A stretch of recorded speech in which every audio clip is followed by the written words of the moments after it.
Hello everyone, welcome back to my channel.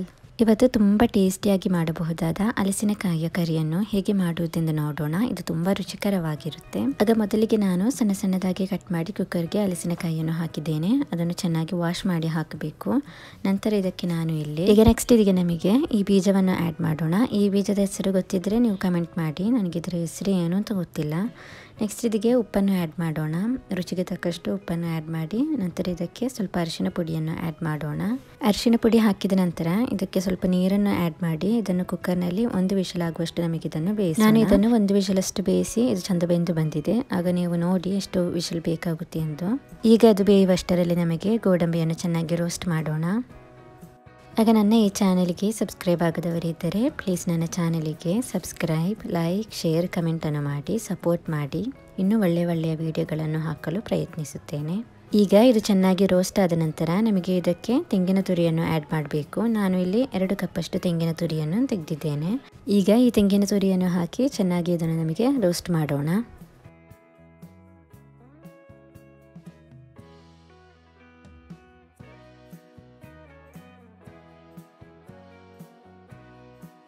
ಈಗ ಇದನ್ನು roast ಮಾಡುವಾಗ ಸ್ವಲ್ಪ ತೆಂಗಿನ ಎಣ್ಣೆಯನ್ನು ಆ್ಯಡ್ ಮಾಡಿ. ನಾನು ಇಲ್ಲಿ 2 ಟೀ ಸ್ಪೂನಷ್ಟು ತೆಂಗಿನ ಎಣ್ಣೆ ಆ್ಯಡ್ ಮಾಡಿದ್ದೇನೆ. ಈಗ ನಂತರ ವಾಪಸ್ ಇದನ್ನು ಚೆನ್ನಾಗಿ ರೋಸ್ಟ್ ಮಾಡೋಣ.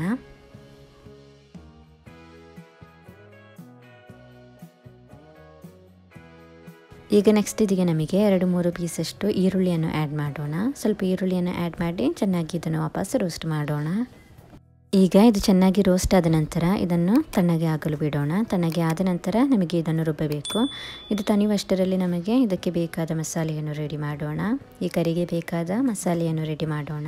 ಈಗ ಇದು ಚೆನ್ನಾಗಿ ತಣ್ಣಗೆ ಆಗಲು ಬಿಡೋಣ. ಅಷ್ಟರಲ್ಲಿ ನಮಗೆ ಇದಕ್ಕೆ ಬೇಕಾದ ಮಸಾಲೆಯನ್ನು ರೆಡಿ ಮಾಡೋಣ. ಆಗ ಮೊದಲಿಗೆ ನಾನು ಒಂದು ಪಾತ್ರೆಗೆ ತೆಂಗಿನ ಎಣ್ಣೆಯನ್ನು ಹಾಕ್ತಾ ಇದ್ದೇನೆ. ತೆಂಗಿನ ಎಣ್ಣೆಯನ್ನೇ ಹಾಕಬೇಕು. ನಂತರ ಇದಕ್ಕೆ ನಮಗೆ ಈರುಳ್ಳಿಯನ್ನು ಆ್ಯಡ್ ಮಾಡೋಣ. ಈಗ ಇದಕ್ಕೆ ನಾನು 2 ಈರುಳ್ಳಿಯನ್ನು ಆ್ಯಡ್ ಮಾಡ್ತಾ ಇದ್ದೇನೆ. ಈಗ ಇದನ್ನು ಚೆನ್ನಾಗಿ ಸಾಟ್ ಮಾಡಬೇಕು. ಬಟ್ ಇದನ್ನು ತುಂಬ ಇದು ಮಾಡಬಾರ್ದು, ಗೋಲ್ಡನ್ ಕಲರ್ ಆಗುವವರೆಗೆ ತುಂಬ ಇದನ್ನು ಸಾಟ್ ಮಾಡಬಾರ್ದು. ಜಸ್ಟ್ ಇದನ್ನು ಸಾಟ್ ಮಾಡಿ ಇಡೋಣ.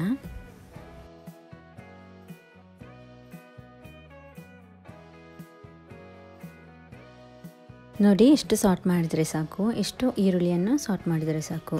ಈಗ ನಾವು ತಣ್ಣಗೆ ಆಗಲು ಬಿಟ್ಟಿದ್ದ ಇದುಂಟಲ್ಲ ತೆಂಗಿನ ತುರಿ, ಅದನ್ನು ಒಂದು ಜಾರಿಗೆ ಹಾಕಿ ಸ್ವಲ್ಪ ನೀರನ್ನು ಆ್ಯಡ್ ಮಾಡಬೇಕು. ಆ್ಯಡ್ ಮಾಡಿದ ನಂತರ ಚೆನ್ನಾಗಿ ಅದನ್ನು ರುಬ್ಬಿಡೋಣ. ನಂತರ ಈಗ ಇದಕ್ಕೆ ಈರುಳ್ಳಿಗೆ ನೆಕ್ಸ್ಟ್ ನಮಗೆ ಟೊಮೆಟೊವನ್ನು ಆ್ಯಡ್ ಮಾಡೋಣ. ಟೊಮೆಟೊ ಆ್ಯಡ್ ಮಾಡಿದ ನಂತರ ನಿಮಗೆ ಎಷ್ಟು ಖಾರ ಬೇಕಾಗುತ್ತೆ ಅಂತ ನೋಡಿಬಿಟ್ಟು ಮೆಣಸಿನಕಾಯಿಯನ್ನು ಆ್ಯಡ್ ಮಾಡಿ. ಹಸಿಮೆಣಸಿನಕಾಯಿಯನ್ನು ಆ್ಯಡ್ ಮಾಡಿದ ನಂತರ ಚೆನ್ನಾಗಿ ಇದನ್ನು ಸಾಟ್ ಮಾಡೋಣ. ಈಗ ಈ ಟೊಮೆಟೊ, ಈರುಳ್ಳಿ ಮತ್ತು ಮೆಣಸಿನಕಾಯಿ ಉಂಟಲ್ಲ, ಅದು ಚೆನ್ನಾಗಿ ಬೆಂದು ಫುಲ್ ಗೊಜ್ಜು ಥರ ಆಗಬೇಕು. ಫುಲ್ ಅದು ಒಡಿಬೇಕು. ಅಷ್ಟುವರೆಗೆ ನಮಗೆ ಇದನ್ನು ಚೆನ್ನಾಗಿ ಸಾಟ್ ಮಾಡಬೇಕು. ಸಾಟ್ ಮಾಡಿದ ನಂತರ ಸ್ವಲ್ಪ ಹೊತ್ತು ಇದನ್ನು ಮುಚ್ಚಿ ಬೇಯಿಸಿದರೆ ಸಾಕು. ತುಂಬ ಹೊತ್ತು ಸಾಟ್ ಮಾಡಬೇಕು ಅಂತೇನಿಲ್ಲ. ಈಗ ಇದು ಬೇಗ ಕುಕ್ ಆಗಬೇಕಾದ್ರೆ ಇದಕ್ಕೆ ನಮಗೆ ಸ್ವಲ್ಪ ಉಪ್ಪನ್ನು ಆ್ಯಡ್ ಮಾಡಬೇಕು. ಉಪ್ಪನ್ನು ಆ್ಯಡ್ ಮಾಡಿ ಚೆನ್ನಾಗಿ ಇದನ್ನು ಸಾಟ್ ಮಾಡಿದರೆ ಇದು ಸ್ವಲ್ಪ ಬೇಗ ಬೇಯುತ್ತೆ.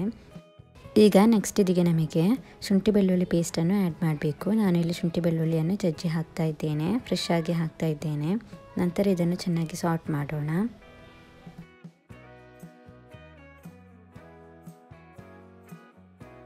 ಈಗ ಇದನ್ನು ಸ್ವಲ್ಪ ಹೊತ್ತು ಮುಚ್ಚಿ ಬೇಯಿಸೋಣ.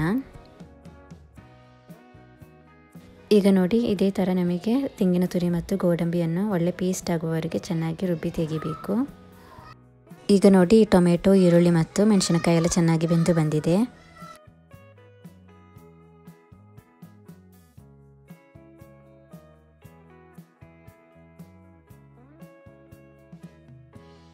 ಈಗ ಇದಕ್ಕೆ ನೆಕ್ಸ್ಟ್ ನಮಗೆ ಸ್ವಲ್ಪ ಮಸಾಲೆ ಪುಡಿಗಳನ್ನು ಆ್ಯಡ್ ಮಾಡ್ತಾ ಹೋಗಬೇಕು. ಆಗ ನಾನು ಇಲ್ಲಿ ಮೊದಲಿಗೆ ಫಸ್ಟಿಗೆ ಕೊತ್ತಂಬರಿ ಪುಡಿಯನ್ನು ಆ್ಯಡ್ ಮಾಡ್ತಾ ಇದ್ದೇನೆ.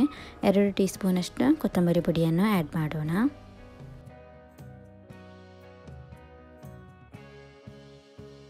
ನೆಕ್ಸ್ಟ್ ಇದಕ್ಕೆ ನಮಗೆ ಮೆಣಸಿನ ಪುಡಿಯನ್ನು ಆ್ಯಡ್ ಮಾಡಬೇಕು. ನಾನು ಇಲ್ಲಿ 2 ಟೀ ಸ್ಪೂನಷ್ಟು ಮೆಣಸಿನ ಪುಡಿಯನ್ನು ಆ್ಯಡ್ ಮಾಡ್ತಾ ಇದ್ದೇನೆ. ಆ್ಯಡ್ ಮಾಡಿದ ನಂತರ ಚೆನ್ನಾಗಿ ಇದನ್ನು ಸಾಟ್ ಮಾಡೋಣ.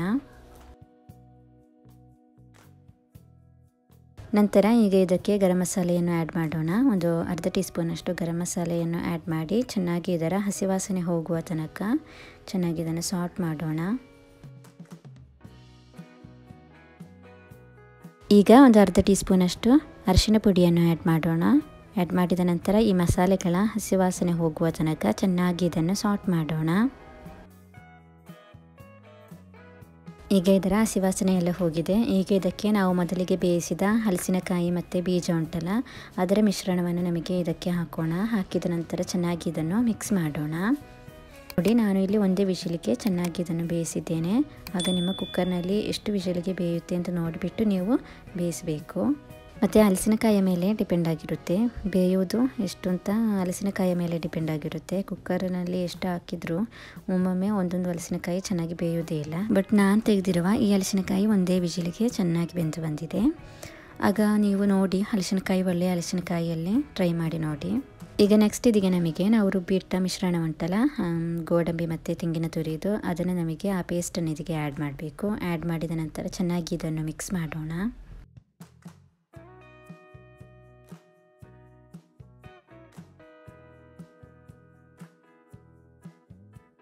ಈಗ ಇದನ್ನು ಚೆನ್ನಾಗಿ ಮಿಕ್ಸ್ ಮಾಡಿದ ನಂತರ ಇದರಲ್ಲಿ ಉಪ್ಪೆಲ್ಲ ಕರೆಕ್ಟ್ ಇದೆಯಾ ಅಂತ ನೋಡಬೇಕು. ಆಗ ಇದರಲ್ಲಿ ಉಪ್ಪು ಸ್ವಲ್ಪ ಕಡಿಮೆ ಇತ್ತು, ಆಗ ನಾನಿಲ್ಲಿ ಉಪ್ಪನ್ನು ಆ್ಯಡ್ ಮಾಡ್ತಾ ಇದ್ದೇನೆ. ಉಪ್ಪು ಆ್ಯಡ್ ಮಾಡಿದ ನಂತರ ಚೆನ್ನಾಗಿ ಇದನ್ನು ಮಿಕ್ಸ್ ಮಾಡೋಣ.